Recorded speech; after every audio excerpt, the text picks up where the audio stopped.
Hello friends.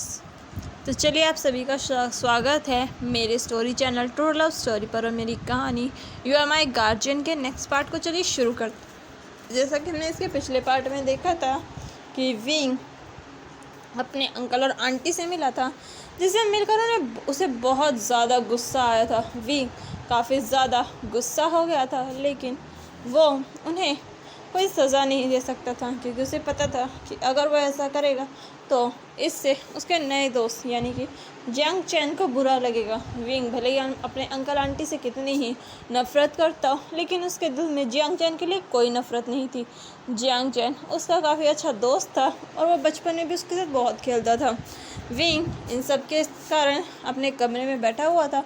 उसे अपने mummy papa की याद आती है। उसे याद आता है कि कैसे उसके अंकल आंटी ने उसके माता पिता को मार दिया था, उनका कार एक्सीडेंट करवा दिया था। विंग इस दुख में अपने आप को कमरे में 2 घंटे के लिए बंद कर देता है। विंग को ऐसे देखकर मैडम लैन काफ़ी परेशान रहती है और वो मिस्टर लैन को भी फ़ोन कर देती है। मिस्टर लैन घर आ जाते हैं, लेकिन वो विंग से बात करने की कोशिश करते हैं, पर विंग अपना दरवाज़ा नहीं खोलता। विंग को ऐसे देखकर मिस्टर लैन भी काफ़ी परेशान रहते हैं। वहीं वांग जी को पता चल जाता है कि विंग ने खुद को कमरे में लॉक कर रखा है, जिससे वांग जी को विंग की चिंता होती है, लेकिन उसे पता है कि विंग खुद को कभी कोई नुकसान नहीं पहुंचाएगा। जो सोचकर वांग जी जो कि अभी अपने कमरे में बैठा हुआ था, वो कुछ सोचकर अपना सामान पैक करने लगता है। तभी उसके पास फ़ोन आता है कि उसका एक क्लाइंट उसका वेट कर रहा है। वांग जी उसे मना करना चाहता था, लेकिन उसे पता चलता है कि अगर वो अभी नहीं गया तो वो 6 महीने तक उस क्लाइंट से नहीं मिल सकता। जो सोचकर वांग जी ना चाहते हुए भी वहीं पर रुक जाता है। उसे यहाँ अभी 1 हफ़्ता और रुकना था क्योंकि उसके कुछ प्रोजेक्ट्स थे जिन्हें वो पूरा करना चाहता था। वांग जी अपने प्रोजेक्ट के लिए वहीं पर रुक जाता है। ऐसे ही 1 हफ़्ता बीत जाता है। विंग फिर से पहले की तरह खुश मिजाज हो गया था। उसके अंकल आंटी उससे हर 2-3 दिन में मिलने की कोशिश करते थे। विंग उनसे मिलता ज़रूर था, लेकिन उनके बीच में सिर्फ बहस होती थी और ये सारी फ़ोटोज़ वांग जी के पास पहुंचती रहती थी। वांग जी को समझ में नहीं आता कि आखिर विंग क्यों अपने अंकल आंटी से बार बार मिल रहा है। वहीं विंग एक दिन अपने दोस्तों के साथ जा रहा था खाना खाने के लिए। विंग जैसे ही खाना खाने के बाद वापस आता है, तभी उसकी कार के आगे एक कार आ जाती है। विंग को पता था कि ज़रूर उसके अंकल आंटी होंगे। विंग गुस्से से अपनी कार से बाहर निकलता है, तभी उसमें से सिर्फ मैडम यू आती है, जिन्हें देखकर विंग अपनी आंखें छोटी करके कहता है, आपकी हिम्मत कैसे हुई मेरी कार रोकने की। जो सुनकर मैडम यू अपने पास से एक नाइफ़ निकाल कर कहती है, छोटे बच्चे, हम तुम्हें कितने समय से समझा रहे हैं, लेकिन तुम हमारी एक भी बात नहीं सुन रहे। तुम्हारा दिमाग कुछ ज़्यादा ही चलता है। तुम्हारी हिम्मत कैसे हुई हमें ऐसे इग्नोर करने की। जो सुनकर विंग दांत पीसते हुए कहता है, आपकी हिम्मत कैसे हुई मेरी कार रोकने की। जो सुनकर मैडम यू कहती है, मैं सिर्फ तुम्हारी कार नहीं बल्कि तुम्हारे जो पुर्जे हैं उन्हें भी ढीला कर सकती हूँ। जिस पर विंग गुस्से से कहता है, अपनी हद में रहिए। जो सुनकर मैडम यू अचानक से हंसने लगती है और विंग के पास आकर कहती है, विवुशियान, हम तुम्हें कुछ नहीं करेंगे क्योंकि हमें तुमसे प्रॉपर्टी चाहिए, लेकिन हम लान वांग जी को कुछ भी कर सकते हैं। जो सुनकर विंग उन्हें गुस्से से देखकर कहता है, गगा को हाथ लगाने के बारे में सोचना भी मत। जो सुनकर मैडम यू हंसते हुए कहती है, ओह गगा, कब से?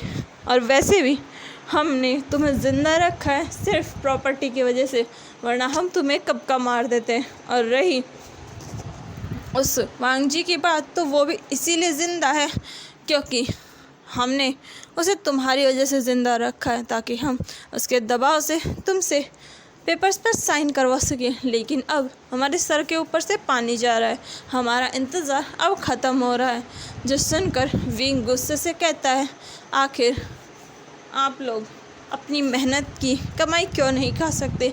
आप क्यों मेरी पेरेंट्स के प्रॉपर्टी के पीछे पड़े हुए हैं? जो सुनकर मैडम यू अपना मुंह दबाकर हंसते हुए कहती है, तुम्हारे पेरेंट्स की वो प्रॉपर्टी हमारी भी है। जिस पर विंग कहता है, अंकल की जो प्रॉपर्टी थी वो उन्हें पहले ही मिल चुकी है, तो अब कौन सी उनकी प्रॉपर्टी रही?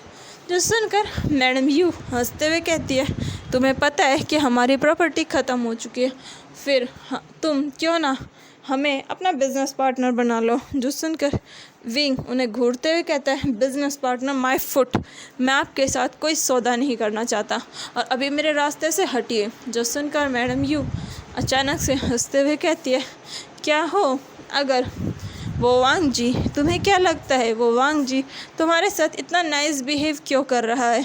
क्योंकि उसे भी तुम्हारी प्रॉपर्टी चाहिए। जो सुनकर विंग उन्हें देखकर हंसते हुए कहता है, गगा को इन चीज़ों का लालच नहीं है तुम लोगों की तरह। जो सुनकर मैडम यू कहती है, इस दुनिया में कोई भी किसी का इतना ध्यान बिना किसी फ़ायदे के नहीं रखता।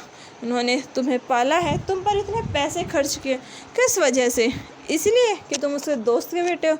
बिल्कुल नहीं विभूषण, हम बुरे नहीं हैं, बल्कि इस दुनिया में हर कोई बुरा है। पक्का मैं कह सकती हूँ कि उनका ज़रूर एक ऐसा इरादा होगा जो तुम्हें बर्बाद कर देगा। वो शायद तुमसे प्रॉपर्टी लेंगे और तुम्हें एक नौकर की तरह अपने यहाँ काम पर रखेंगे।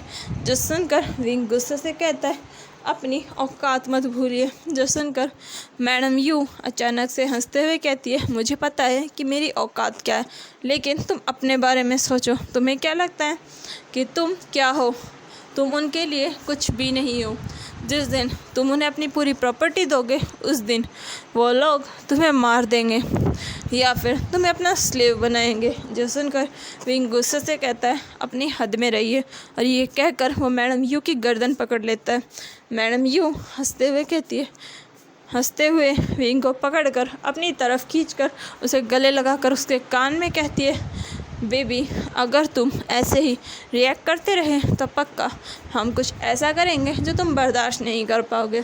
जिस पर विंग गुस्से से उन्हें छोड़कर उनके कंधे को पकड़कर झंझोड़ कर कहता है, मेरी लाइफ में कोई भी ट्रबल मचाने की कोशिश भी मत करना, क्योंकि एक बार का ट्रबल मैं बर्दाश्त कर चुका हूँ, लेकिन अगर दोबारा तुम लोगों ने मेरे साथ कुछ भी किया तो फिर इसका अंजाम बिल्कुल भी अच्छा नहीं होगा।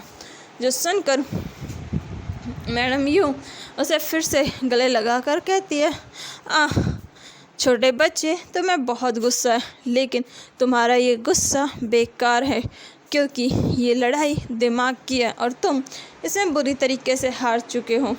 तुम्हें अपनी प्रॉपर्टी चुपचाप हमें दे देनी चाहिए, वरना हम तुम्हें कुछ नहीं करेंगे, लेकिन तुम्हारे रिश्ते और तुम्हारे उन फैमिली मेम्बर्स जो कि है भी नहीं, उनसे तुम्हारे साथ क्या कुछ करवाएंगे तुम सोच नहीं सकते।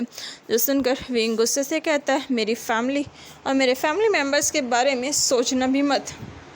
फिर विंग गुस्से से मैडम यू को दूर झटक कर अपनी कार लेकर वहाँ से निकल जाता है। मैडम यू गुस्से से विंग की तरफ देखती है, लेकिन फिर वो हंसने लगती है। तभी झाड़ियों से एक बंदा निकल कर आता है। उसके पास कुछ फ़ोटोज़ थी जिसमें मैडम यू और विंग गले मिल रहे थे। विंग ने उनके कंधों पर हाथ रखा हुआ था। वहीं उसमें कुछ ऐसे सीन्स भी थे जिससे लग रहा था कि विंग और मैडम यू के बीच कितना अच्छा प्यार है और मैडम यू विंग से कितना ज़्यादा प्यार करते हैं। और मैडम यू उन फ़ोटोज़ को देखकर उनसे अपने ऊपर हवा करते हुए कहती है, लगता है अब मुझे इस लड़के को सबक सिखाना पड़ेगा। लगता है इसे अभी तक मेरी ताकत का पता नहीं है। जो कहकर मैडम यू उस रिपोर्टर से, जो कि एक कैमरामैन था, उससे उन फ़ोटोज़ को देखकर कहती है, इसे लैंड कॉर्पोरेशन के सीईओ के पास भेज दो। फिर वो अपनी कार में बैठकर कहती है, वो आने वाला है और वैसे भी इस छोकरे का बर्थडे भी आने वाला है, इसके बर्थडे पर एक गिफ्ट तो बनता है। जो कहकर मैडम यू अजीब तरीके से हंसने लगती हैं और वो अपने घर चली जाती है। वहीं विंग घर आता है। उसका मूड बहुत ख़राब था, लेकिन वो जैसे ही अंदर आता है उसे पता चलता है कि वांग जी वापस आ गया। विंग जैसे ही वांग जी को देखता है काफ़ी खुश होता है। वो वांग जी को देखकर कहता है, गगा अब वापस आ गए। जो सुनकर वांग जी हाँ कहता है। फिर वांग जी विंग को देखकर पूछता है, क्या तुम ठीक हो? जिस पर विंग अपनी गर्दन हाँ में हिला कर कहता है, ऑफ कोर्स मैं ठीक हूँ, और वैसे भी आप आ गए, अब तो मैं और भी ज़्यादा अच्छा हूँ। जो सुनकर वांग जी बस हाँ कहता है और फिर वो सब आराम से खाना खाते हैं। खाना खाने के बाद विंग अपने कमरे में चला जाता है। वांग जी भी देखता है कि विंग उससे ज़्यादा बात नहीं कर रहा। वांग जी को थोड़ा अजीब लगता है और उसे विंग का बिहेवियर भी थोड़ा अजीब लगा था। वह विंग के दरवाजे पर दस्तक देता है। विंग दरवाज़ा खोलता है। वांग जी को देखकर विंग अपने एक्सप्रेशन फिर से स्माइल वाले कर लेता है। वांग जी अंदर आकर कहता है, ये झूठी स्माइल मुझे मत दिखाओ। जो सुनकर विंग वांग जी के करीब आकर कहता है, आपको क्यों लगता है कि मेरी स्माइल झूठी है? जो सुनकर वांग जी उसे घूर कर देखता है। जो देखकर विंग हंसने लगता है। तभी वांग जी पूछता है, क्या हुआ है? जो सुनकर विंग कहता है, मेरे अंकल आंटी मुझसे मिलने की कोशिश कर रहे हैं, वो बार बार मुझे परेशान करते हैं। जिसे सुनकर वांग जी के एक्सप्रेशन बिल्कुल चेंज हो जाते हैं और वो पूछते हैं, क्या उन्होंने कुछ किया? जिस पर विंग कहता है, नहीं, बस मुझसे बात करते हैं, मुझे यकीन दिलाने की कोशिश करते हैं कि वो बिल्कुल सही है और तुम सब बिल्कुल गलत हो। जिस पर वांग जी कहता है, क्या तुम्हें यकीन है? जिस पर विंग वांग जी को देखकर कहता है, बिल्कुल नहीं गगा, आपको क्या लगता है, क्या मैं कोई बेवकूफ़ हूँ? क्या मुझे सच और झूठ में फ़र्क नहीं पता? क्या मुझे सही और गलत का नहीं पता?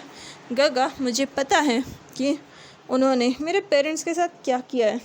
जो सुनकर वांग जी चैन की सांस लेकर कहता है, मुझे लगा था कि तुम भी अपने पेरेंट्स की तरह उनकी बातों में आ जाओगे। जो सुनकर विंग कहता है, ऐसा कुछ नहीं है गगा, मुझे आप पर पूरा ट्रस्ट है।